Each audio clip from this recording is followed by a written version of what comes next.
Viewer discretion is advised.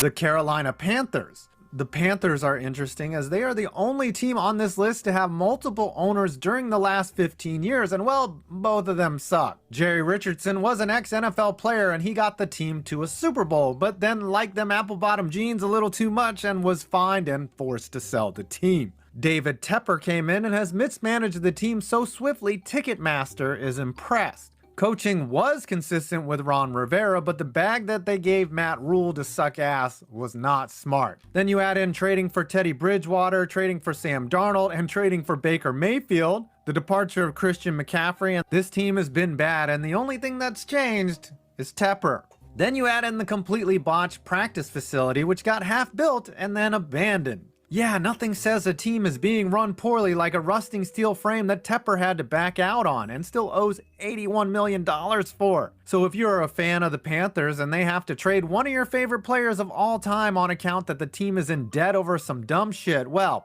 I think this was a tire fire too. Carolina Panthers bad organization score of 49. And now for the place where QBs come to die. Carolina Panthers. Carolina had it good with Cam Newton. Well, the first time at least. As a whole, the franchise has actually done well with QBs. Jake Delhomme came out of nowhere to lead them to a Super Bowl. Kerry Collins wasn't a bust, and of course, Cam. But what's taken place over the last 5 years has turned Carolina into a giant meat grinder for QBs that's been churning out grade F ground beef. We can start with the end for Cam, who after years of putting his huge body on the line, he simply could not take the abuse, and his shoulder looked like it was stitched on by Dr. Frankenstein. To add to the trauma, the Panthers haven't had a Pro Bowl offensive lineman since 2019 in Trey Turner, and he promptly left after that season. Then you have an impressive churn of death, in particular with reclamation projects. Teddy Bridgewater looked like a great fit until the season actually happened. The Panthers brought in Sam Darnold, whose biggest test in the NFL came against mono, and well, he lost that one. The Panthers didn't learn from there, bringing back Cam Newton to sell tickets and then being the only sucker to pull that used couch out of the dumpster in Baker Mayfield. Mayfield is unfortunately proving a lot of haters right, but at the same time, he's not exactly in a good situation. As it's clear, the Panthers are having a fire sale and cleaning house while simultaneously messing up their tank by beating the Bucs. Fitting that PJ Walker started that game and not the injured Mayfield. Who's to blame? Well, ownership turnover certainly played a factor. Jerry Richardson played in the NFL and wanted to win badly. Unfortunately, he liked to comment on the fit of women's jeans. Out loud. Yeah, dude, we all think it, just don't say it out loud. It seems like David Tepper likes the prestige of owning an NFL team, but has yet to really invest in this squad. Watching Cam slowly die like Al Michaels during a Thursday night broadcast certainly hasn't helped, but for the most part it looks like this period of signing QBs with already bad track records reeks of intentional tanking. QB consequences be damned. Bryce Young, I hope they get you a flak jacket and lots of ibuprofen. Don't spend all that nil money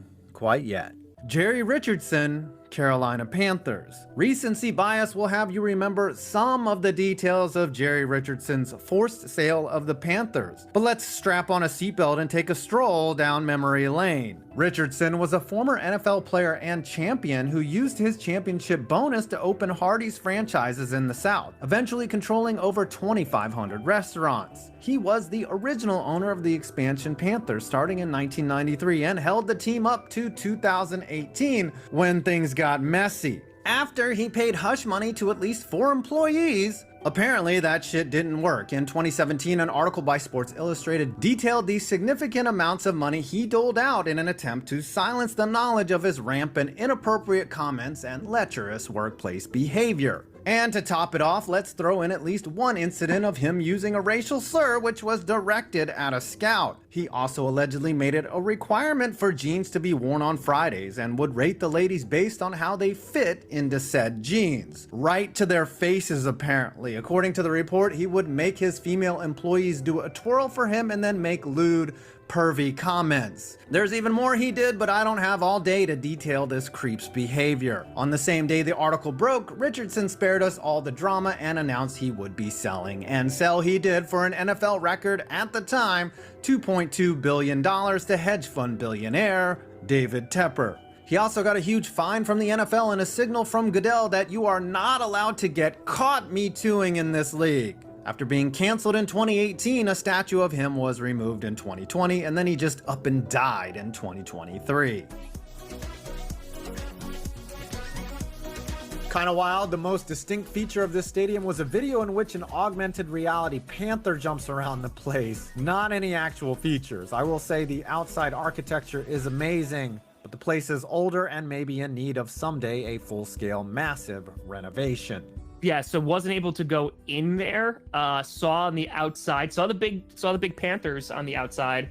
Hold on. No opinion. All right. Yep. Number 8, Sir Purr. Look, it's a panther, but this thing looks like a black bear. In one notable incident, Sir Purr accidentally jumped on a live ball in the end zone and, well, nothing happened. It was a touchback. Look, I don't know how this cat that looks like an out-of-shape dad made it this high on the list. It's too late to change it now. Carolina Panthers, Bryce Young. It seems obvious that every rookie quarterback is given a 10 out of 10 prove it rating because they literally have never proven shit on an NFL field at this point in time. However, as we all know, every rookie starting quarterback has different expectations and margins for error. In Bryce Young's case, I believe that he could have a very bad rookie season, and considering that he is so tiny that you could fit him into your pocket when he starts misbehaving, I do not believe he will have a successful NFL career, but because he was the first overall pick, he has a lot more margin for error than other top picks. So his prove it rating is a 10 out of 10 by default, but it's a soft 10 out of 10, much like my ex-wife. Carolina Panthers, Brian Burns. There's really not a lot to choose from here, much like there really isn't a lot to choose from for any NFC South team, but I went with the guy who had 12.5 sacks last season and 17 tackles for loss. Basically, if by this time next year Bryce Young isn't one of the top 2 players for Carolina, then you know they had an absolutely terrible season. Honorable mention goes to Derek Brown, another defensive player. I could also say J.C. Horn. So Panthers actually have a respectable defense. If Bryce Young pans out, then they could be good in short order, but I don't see that happening. Carolina Panthers, 2018, DJ Moore. Moore was a good receiver for the 5 years he was with Carolina before being traded this offseason. I'll say he's a hit, but it was very close. 2019, Brian Burns. Burns has made 2 Pro Bowls and is one of the better players at his position in the league, so he gets marked as a hit. 2020, Derek Brown. Brown has slowly but surely improved every year he's been in the league and is now making his name as one of the better defensive tackles. I'm going to say he's a hit. 2021, J.C. Horn. After an injury-shortened rookie year, Horn had a solid, if unspectacular, sophomore season. He still has a lot of potential, but thus far, he's been mid. 2022, Ikem Ekwonu. The big man's rookie season was solid, if not spectacular, but he did show flashes of potential. It's too early to say either way whether he's a hit or miss, so I'll just say he's mid for me. Carolina Panthers, Adam Thielen. Thielen remains a big name, despite the fact that he hasn't had over 1,000 yards receiving in a season since 2018, his last truly great year. Although back in 2020, he did catch 14 touchdown passes. In each of the last 2 years, he's caught under 800 yards, and his play has steadily declined, but because of his name and because he's a scrappy gym rat Wes Welker clone, people might continue to think he's slightly better than he actually is. Honestly, there aren't really many players on Carolina that get overrated because nobody really expects them to do anything. So Thielen is the odd man out here, but a hardworking odd man out, a deceptively athletic odd man out. Carolina Panthers, 2015 Cam Newton. For a split second, I thought about putting 2003 Jake Delhomme because he had an amazing postseason and was incredible in the Super Bowl as well. Much better than Cam's Super Bowl performance in 2015. And before you say Cam played against a legendary defense, which he did, the 03 Patriots were also the best defense in the league that year, and Delhomme lit him up. But the season is more than just one game. And Cam Newton, as we all know, in 2015, threw 35 touchdowns, ran for 10 more, and had an absolutely incredible conference championship game versus Arizona, winning by 34 points before falling short at the very end. Atlanta Panthers, Frank Reich. Reich spent 4.5 seasons in Indy, and he made the playoffs twice before being fired midway through year 5. He has a decent track record, and he was pretty screwed by Andrew Luck retiring after 2018. I think he's a good coach, and he's a good choice to pair with the rookie Bryce Young. I will say, though, it's very concerning that he is the third Frank Michael Reich in his family. That means that he is literally the third Reich. I just fucking threw up everywhere, folks. His hot seat ranking, 1 out of 5. Carolina Panthers. Bryce Young is the Eric Fisher of quarterbacks picked first overall. He's smaller than a pair of A-cup tits, and he doesn't have a strong arm, isn't a great athlete, and he couldn't even win a national title at Alabama. For fuck's sake, A.J. McCarron, Mac Jones, Tua Tagovailoa, Jake Coker, and Greg McElroy could do it, but not Bryce? I know how this will go. When Young inevitably sucks, you Panthers fans will all compare him to rookie Peyton Manning or rookie John Elway or some other all-time great quarterback who had a blood rookie year. I'm telling you now, shut the fuck up. Your team has not been relevant since 2015, and Cam Newton remains one of the most overrated players ever. I know you've all probably tried to forget about Super Bowl 50 and done enough mental gymnastics to consider it a blowout loss, but oh no, my friends. Your team had not one, but 2 drives in the fourth quarter of that game, down 6 with a chance to win, and your GOAT Newton couldn't come through either time. Some might say he even dropped the ball. And that was actually the second Super Bowl your team had an amazing chance to win at the very end before spewing diarrhea all over the field. Thanks a lot, John Casey. Congrats on having Michael Jordan on your team. No, I'm not talking about the second best basketball player ever after LeBron. I mean the mediocre offensive lineman. You all know what this means, though. If you want to win a championship, you're going to have to sign Scottie Pippen. Also, your head coach is literally the third round.